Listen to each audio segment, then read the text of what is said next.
ओम गणेश हर हर महादेव। एक प्रश्न बारंबार मैंने अपने कई वीडियो के नीचे कमेंट्स में पढ़ा है। कई बार लोगों ने मुझे कई बार प्रश्न किए हैं और वो प्रश्न क्या है कि क्या स्त्रियों को, महिलाओं को भी न्यास करना आवश्यक रहता है या क्या करना चाहिए या नहीं करने चाहिए। आज इस विषय पर मैं आपको प्रमाण के साथ बताऊंगा कि क्या स्त्रियां अर्थात महिलाएं, माताएं क्या न्यास कर सकते हैं या नहीं कर सकते। अगर नहीं कर सकते तो क्यों नहीं कर सकते, और अगर कर सकते हैं तो क्यों करने चाहिए। आज मैं इस शंका का समाधान करूंगा। अगर आपको आज का यह विषय वीडियो पसंद आए तो लाइक कीजिएगा, शेयर कीजिएगा। चैनल पर नए हो तो सब्सक्राइब अवश्य कीजिएगा, क्योंकि मैं आपसे विनती करके कहूँगा कि सब्सक्राइब कीजिएगा। उसका एकमात्र कारण है कि आपके चैनल को सब्सक्राइब करने से हमें भी अच्छी प्रेरणा मिलती है कि ऐसे शास्त्रोक्त कोई नए विषय लाए और हम आपके सामने प्रस्तुत कर पाए, ताकि आप किसी भी जगह पर कोई ऐसे विषय में भ्रमित ना हो जिसका शास्त्रों से कोई लेना देना ना हो। तो अवश्य आप सब्सक्राइब कीजिएगा। तो चलिए शुरू करते हैं। सबसे पहले तो ये कुछ प्रमाण सुनिए। वैसे बहुत सारे हैं लेकिन मैंने मूलभूत रूप से जो प्रमाण है वो आपको लिए संकलित किए हैं।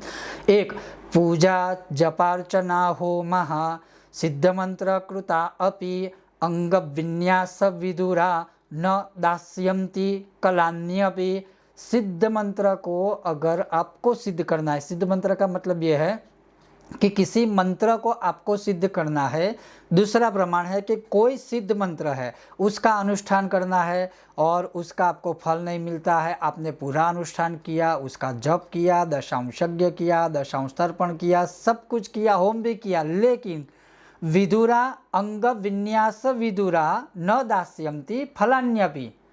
अगर आपने अंग न्यास नहीं किए हैं तो उसका जो फल है आपको कदापि प्राप्त नहीं होगा। तो ये पहला प्रमाण। दूसरा प्रमाण सुनिए जो नित्य नैमित्तिक कर्मों के लिए है कि न्यासम विना जपम प्राहुर असुरम विफलम बुधाः न्यास तदात्मको भूत्वा देवो भूत्वा तु यम यजेत देवो भूत्वा तु तम यजेत। न्यास बिना किए गए जो जाप है उसको आसुरी कहे जाते हैं।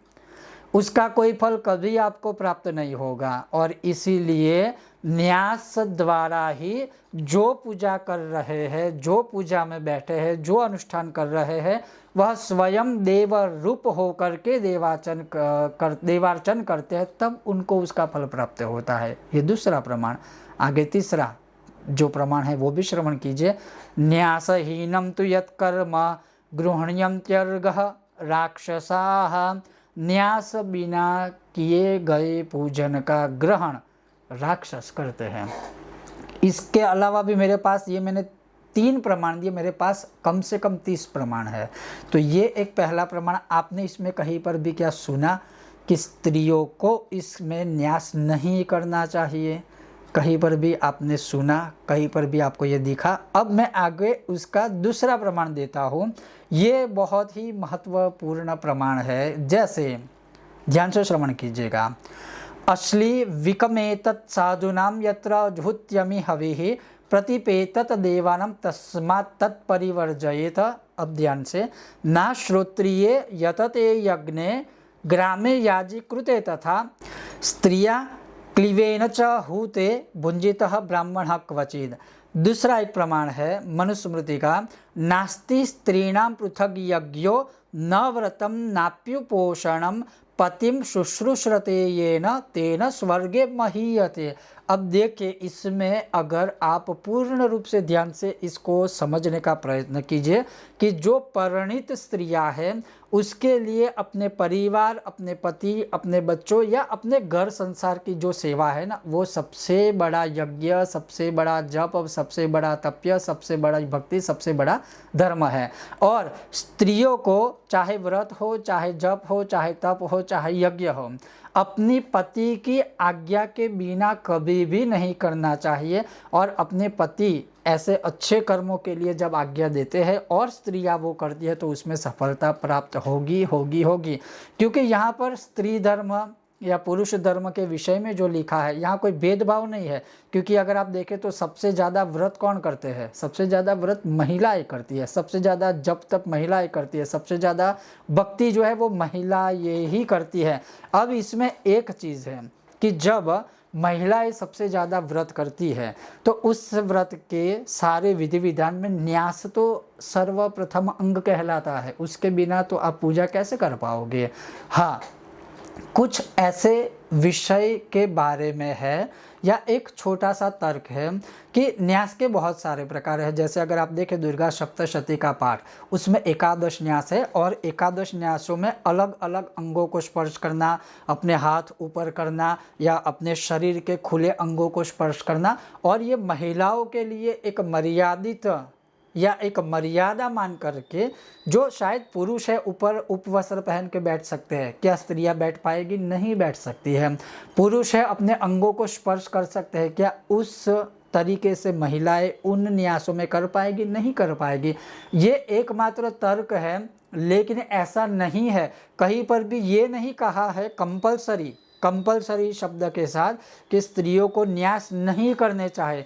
अगर स्त्रियां न्यास करेगी तो उनको पाप लगेगा, ये नहीं है। हाँ, ये लिखा है कि अगर स्त्रियां महिलाएं न्यास नहीं भी करेगी तो भी उनके लिए भक्ति जप तप जो आदि है वो अलाउड है, अर्थात वो कर सकती है, उनको कोई दोष नहीं लगेगा।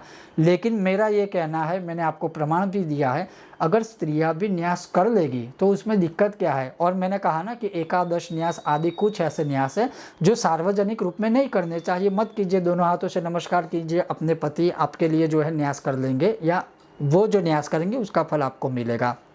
लेकिन जैसे मान लीजिए सत्यनारायण की व्रत कथा हो गई, जैसे मान लीजिए कि आप हर रोज़ अपनी घर में नित्य पूजा करते हैं तो न्यास करना चाहिए। उस समय पर ज़्यादा लोग नहीं है, या अपने घर में जब आप नित्य पूजा करते हो तो आप हो, आपके भगवान है और कोई नहीं है। तो जो बेसिक न्यास होते हैं ना, जिसको हम षडंग न्यास कहते हैं, उसमें हृदय आदि न्यास है और कर न्यास है, तो वो करके आप पूजा का आरंभ कर सकते हो। क्योंकि बिना न्यास के कोई पूजा हो ही नहीं सकती है। बिना न्यास के किसी भी मंत्र स्तोत्र का पाठ नहीं हो सकता। जैसे आप मानिए दुर्गा सप्तशती का पाठ है, क्या न्यास बिना कोई ये पाठ कर पाएगा? या कर भी सकता है या करना शास्त्रों में लिखा है? नहीं लिखा है, वो न्यास करना ही पड़ेगा। अब अगर माताएं, महिलाएं, जो बहनें हैं जो दुर्गा सप्तशती का पाठ करना चाहते हैं तो फिर वो क्या करेंगे? क्योंकि बिना न्यासे लिखा हुआ है ना, मैंने आपको प्रमाण भी दिया कि वो असुर रूप है, वो आसुरी कहलाएगा, उसका फल असुर ले जाते हैं। तो मेरा सिर्फ कहने का तात्पर्य ये है कि महिलाएं भी न्यास चाहे तो कर सकती है, अगर वो नहीं भी करेगी तो उनको कोई दोष नहीं लगेगा। लेकिन कई लोग सिर्फ ये एक स्टैंप लगाकर फिर बोलते हैं ये कैसे महिलाओं से न्यास करवा दिए। अरे महिलाएं भी न्यास कर सकती है, उनके पति की आज्ञा से वो व्रत जप तप यज्ञ न्यास सब कर सकती है। तो ये मैंने आपको प्रमाण दिया। इस विषय में आपका क्या कहना है, आप अपना जो है मंतव्य कमेंट बॉक्स में लिखकर हमें बता सकते हो। ओम गणेश, हर हर महादेव, जय सिया राम।